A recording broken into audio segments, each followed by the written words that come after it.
Hello, everyone. Welcome to Vicarage Road. I'm just looking up actually at the section where all the Norwich supporters were this evening, as they were, back in February. God, it was still this year, wasn't it? Remarkable. Quite the place. I really like this stadium. I think they've done a great. I remember coming here when half of it was derelict, so they've done a great job of it here. It is a good place to come and watch football. And the Norwich fans, almost 2,000 of them, were excellent for the most part today, but wasn't the best of nights. So, firstly, apologies for my croaky voice.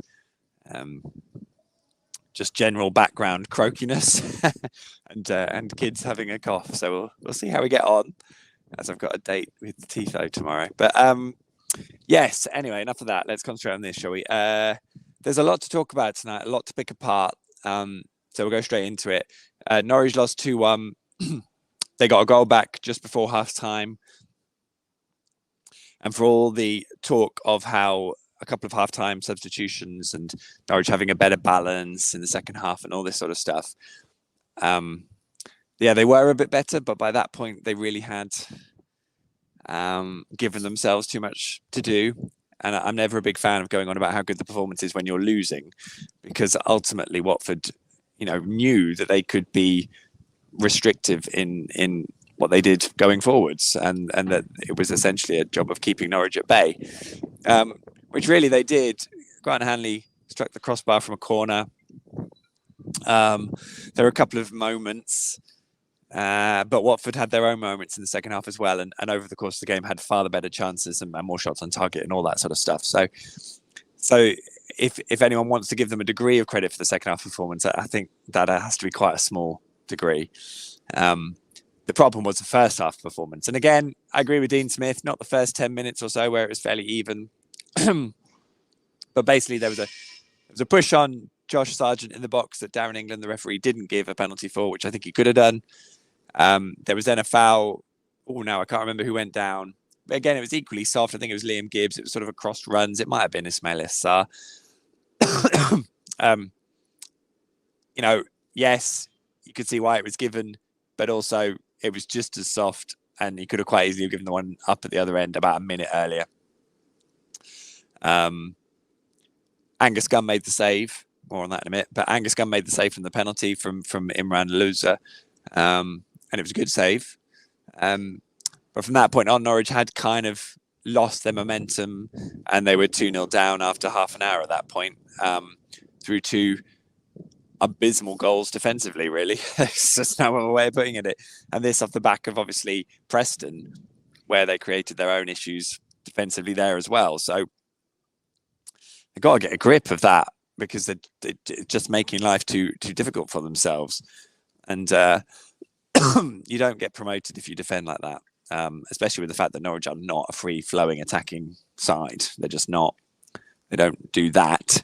They do some things effectively, but it's not free-flowing and fluid. So, if you cause yourselves those many that sort of issue and that often, then it's very difficult to sort yourself out, really. The first goal it comes from Norwich's own corner. They're then sort of coming back in transition. Sam Byram decides that he needs to cover the right back slot, even though Max is over there. So then it requires everyone to shift over, which to a degree they do. And Kieran Dowell's in the left back slot, but never really fully commits to it, because he keeps coming inside, because I don't think he's sure who to pick up. They don't really organise it. And in the end, Loser is free at the far post. It's a really clever finish. But for the whole 15 seconds of that move, I was watching it and I was literally like, what is going on here? Where is Sam Byram? I couldn't work out where he was. And while I understand Norwich have to work around and organise themselves much better, obviously, maybe I need to watch it back. I can't really work out why he's over there, or isn't at least working his way back across. I mean, I know that there's an organisational element of trying to work around that situation, but it's a bit like he's made that decision initially, and then the hassle of everything else that has to work around it, which shouldn't really normally happen, just screws everyone up. So Norwich don't really deal with that situation as created in itself, but also I think there's a huge question mark over why that situation is really existing, because it wasn't like a direct counter from a corner. There were decisions made in that build up.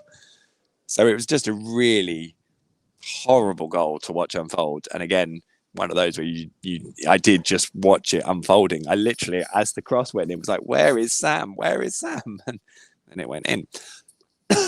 Sorry, my voice really is struggling. It's very cold. So that was 1-0, having already needed Gunny to save a penalty. And then the second one, it's okay, build up play. The ball is sort of squirmed free to Kiernan Davies, who's free a few yards out. He's only ever going to score. And he's played onside by Andrew Omobamidele, who has his arm up in the air. Don't ever have your arm up in the air like that, especially when he's quite clearly a yard behind the striker. I mean, it was never offside. But it's a bit unfortunate that he's in that situation, because he's kind of been unbalanced by the initial shot and come deep to block it, I think, and then or come a little bit deeper and then doesn't quite push up quickly enough because the guy behind him is offside. But yeah, just a really another messy goal. And, from that point on, it did really look like Watford might go on and score 3 or 4, to be honest. Josh Sargent, who was playing on the left, was it was all pretty ineffective. But all of a sudden, you've got Kieran Dowell driving through the centre. Those times where he did that, he was excellent. And I thought he actually had a really good game, but was kind of let down by everything around him a little bit, if I'm honest. I thought Kieran himself did pretty well. And he led the break, fed Sargent, and he did really well to come in off the left and drill a really good, sharp right foot shot that Bachmann couldn't get down to, but maybe if it was Tim Krul, there'd be a question mark over him. But actually, I thought it was a really crisp strike and a really good goal. And you kind of hope that Norwich might rediscover some of that. And Isaac Hayden and Gabriel Sara came on for the second half, but they sort of flattered to deceive a little bit. There were good moments in the second half, but not enough. And in truth, Watford, I actually thought, saw it out quite well in the end. So yeah, that's sort of the facts of the thing. Whatever Dean Smith was trying to do, I don't think it worked today. Now, that may be because of the application of his players. But I thought the formation, I saw the 11 and I was like, I can't work out what formation that is from looking at the team. When they started playing, it did look like it was an attempt at a sort of a 4-1-4-1 out of possession that would then sort of mould into a 4-3-3. But it took a while for Sargent to get close enough to Teemu Pukki for that to work. And as I said, Kieran Dowell was better when he came centrally, but that wasn't really the formation that it looked like. I mean, I suppose it was supposed to be this 4-3-3, but it just had no real balance to it. And Watford tried to be cute. They actually put Sarr on Aaron's side, which is not the normal side he would play. Very interesting that they targeted Sarr on Aaron's rather than Sam Byram, who was playing at left back out of position up against Ryan Gosling, Dan Gosling, who is who was out of position playing right back. So they were quite a pair in at times in the first half. But the fact that Max then got booked and Dean Smith actually swapped the two of them over to opposite flanks. So Max played the second half from left back and Sam played at right back. I don't think it made a nominal difference, really. Not a lot. If anything, Max was probably less involved in the second half. And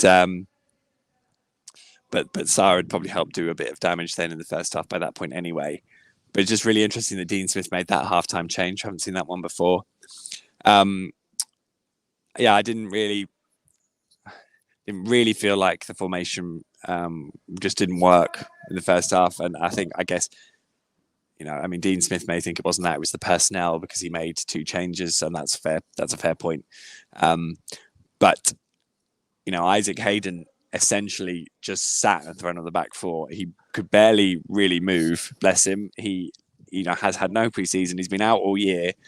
There was a man who was literally just trying to get through it. He wanted to contribute, but and he sort of kept the ball ticking and had a bit of experience about him, and maybe that was a bit of the balance that he offered. But uh, without wishing to be me, I don't think he really did much that anyone else couldn't have done. I think there was a bit of, and again, Norwich, as I said, I think in essence, Watford were pretty comfortable. So it's obviously great seeing Isaac back, but I just wouldn't judge anything on that first half, on that second half, because he's got a long way to go to get up to speed.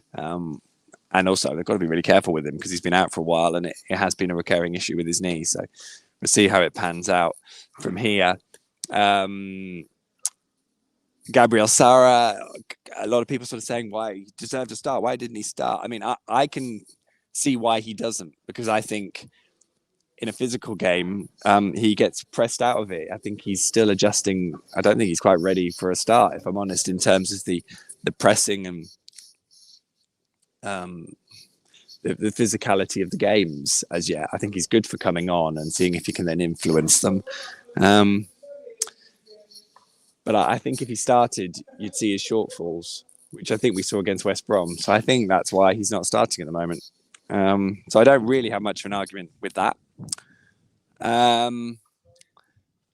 have to be honest here. I am incredibly surprised he brought Angus Gunn in to start today. I asked Dean Smith on Friday, how much of it, to go through the goals, how much of it really was an issue with Tim, and he said that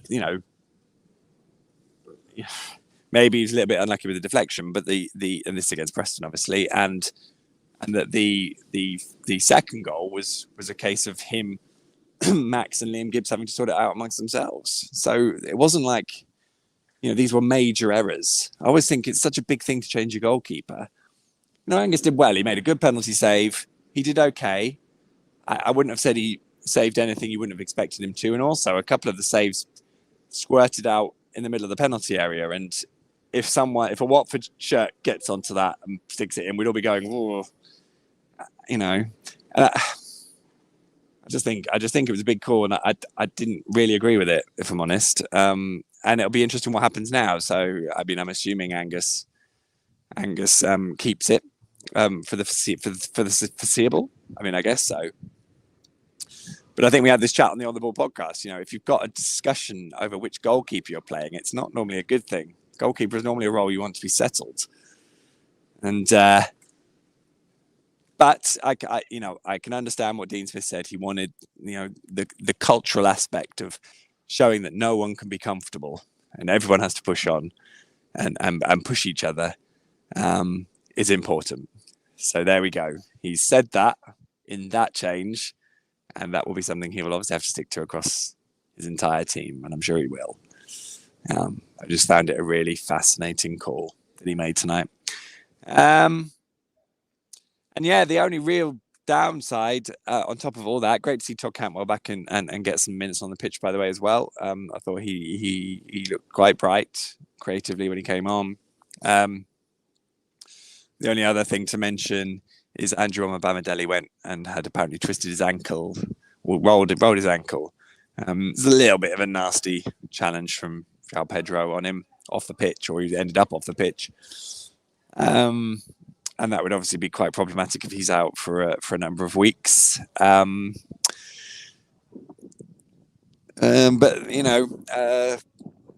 Ben Gibson's opportunity, isn't it? See if he gets the chance to come on. So we'll see how that plays out. But it's a shame for Andrew.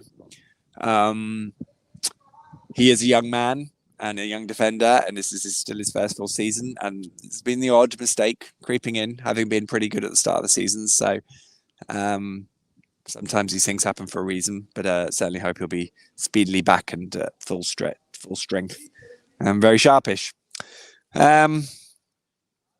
But there we are. Overall, I don't think this was much. In all honesty, that performance today from Norwich is kind of similar to what we've been seeing. Some good moments going forwards, but just also really careless at times at the back. And they came up against a Watford side that were probably the best team Norwich have faced, but still had loads of holes in them.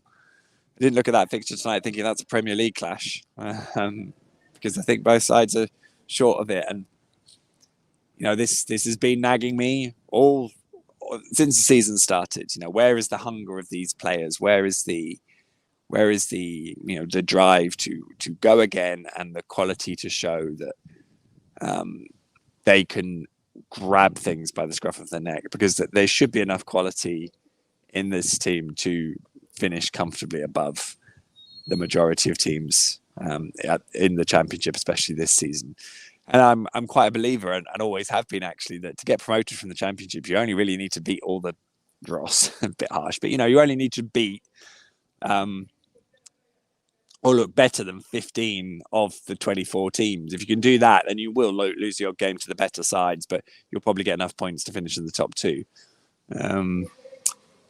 But yeah, it's a slightly worrying pattern that when Norwich are coming up against better sides, they are finding it a bit too hard.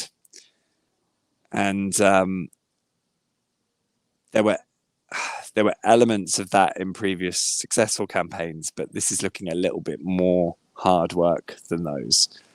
And I think we could be in for a very telling few weeks coming up, most definitely. But I could just sit here and talk about it. It's up to the players out on the pitch and the coaching staff to figure it all out. So we will see. Right, that's me. My voice held up. Quite happy with that. I'm going to watch El Clasico tomorrow. How exciting. In the meantime, have a lovely rest of your weekend. It's Luton at home on Tuesday, which will be very interesting, because there is a side in good form that have caused Norwich problems, certainly at Kenilworth Road in the past. We'll see how they get on at Carrow Road. Looking forward to that game, obviously.